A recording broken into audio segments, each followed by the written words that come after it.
Evening, everybody. Welcome to the second week of the Full Spectrum sponsored How to Think podcast. And again, on the show, we have our regular hosts, Serge Romano from Sales Leverage Coaching. Hello. And Rob Haugh from Inspire Health Services. And Rob, can I just say, for our younger generation out there, they have some mighty fine headphones, my friend. Check them out. Mate, that coiffed hair, you're looking very sharp. Thank you, mate. Thank you. Always try to look my best. Serge, no words need to be said, really. Correct. You're like Cher. You don't need a last name. All right, let's dive in. Gentlemen, bit of a passionate topic I know that we could all go on all night about, so let's not do that and be very concise for our listeners. I might tee tonight off because I'm bursting with energy to talk about this topic. This is from one of our viewers. Career versus job. I think we're talking about that, but also tied in with how does your industry and role impact your life for the better? So in other words, do you have a career? Do you have a job? And how does it impact your life? So I think it's fair to say that I would view mine as a career. Most people would think teachers. And again, if you're watching the podcast, you disagree, please let me know. Any of my students, please be kind. But I think you'd view teaching as a career, okay? For that reason, how does teaching impact my life? To be honest, these two gentlemen will vouch for me. I talk to anyone and everyone who listen about my students. One of my girls had a river on the weekend down here in Melbourne, so very proud of her. Killed it. I told her I'd give her a shout out on the podcast. So well done, Edie. Great job. And, you know, for me, I just think that when you're that invested in what you do, it can't help but be a good thing.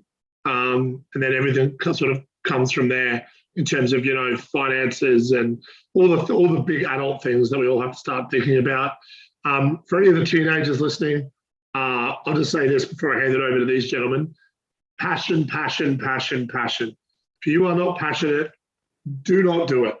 I don't care if chemistry is your best subject. Do not do it. If it is if you love it, you're passionate, do it. If you're good at it and you're not, leave it alone. Okay? Serge, what are your thoughts? Oh, yeah, no, I couldn't agree more with that. At the end of the day, I speak about it often. If you're not doing what you like doing, get out and do something that you like doing. I think that's a fairly standard and very specific life rule, really. But getting back to the question at hand, and that is, you know, why do I do what I do? And you know, what's the reason behind it? There's the first reason is, again, I love helping people get better at what they do. That's where I get my buzz, if you like, you know. That's what gets me up in the morning. That's what I'm passionate about. In any form of business, any individual that I work with, any individuals that I work with collectively, the whole concept there for me is, how do I help them get better? Because there's nothing more satisfying than that for me. I mean, some people might be different, and that's okay. But for me, that's what gets me going. And the fact that I get paid to do that is the bonus. And I know that can sound, you know, here's a technical term, that can sound really wanky, but it's not.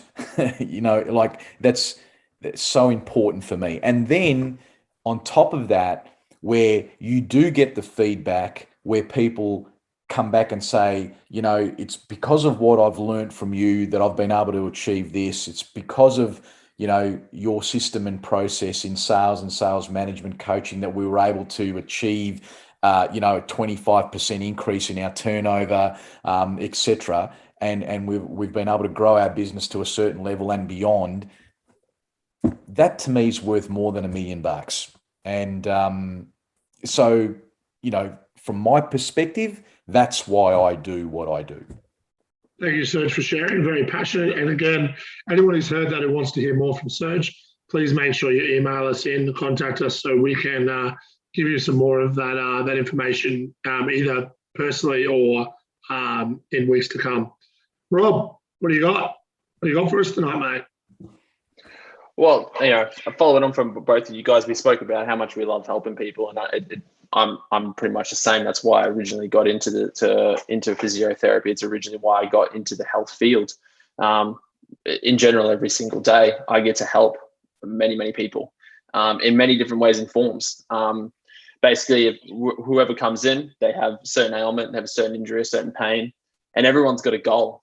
Everyone's got an injury or some sort of something that's stopping them from being able to hit that goal.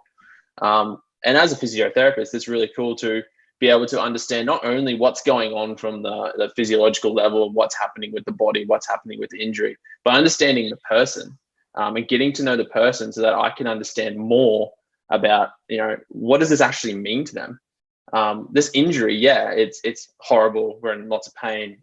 It's all these issues, but how does that actually impact your life? What do you want to get back to doing? And most of the time I spend time talking to people about that side of things. Because that's really that's the issue. That's the real problem. I think there's some statistic out there, and I could be wrong because I'm saying this off the top of my head. But I'm pretty sure there was a survey or a census or something that went out, and I think most Australians said that. I think it was about 85 to 90% said they live with some type of pain, and only about 5% of the people actually said that they do something about it. So that 5% of people that actually do something about it, it's mainly because they're actually that pain is stopping them from being able to do something within their life. So I get the joy of basically helping people get back to doing what they want to be able to do, and that can impact not only them but it impacts their family, and it has that lasting effect. Serge talked about how if you improve someone's business, well, not only are you going to improve the livelihood of the person, the business, but also of their family, possibly of their kids and their grandkids, and possibly of their surrounding community. And I get to have a similar effect. An injury or pain or issues that a person might have with their health drastically affects everyone around them. It drastically affects their partner. It drastically affects their kids because it affects their emotional and mental state as well. And these are all the things you have to consider. And when you look at it like that, you really get to understand how much of an impact you can have. And that, when you have that positive impact on someone in that way, it's pretty awesome. It's a pretty good feeling. Absolutely. You just got me thinking, gentlemen. So for all our listeners out there, think about what the three of us have said tonight and really process about what you might like to ask us to follow up with, because I feel like this topic we could go on and on about for hours to come.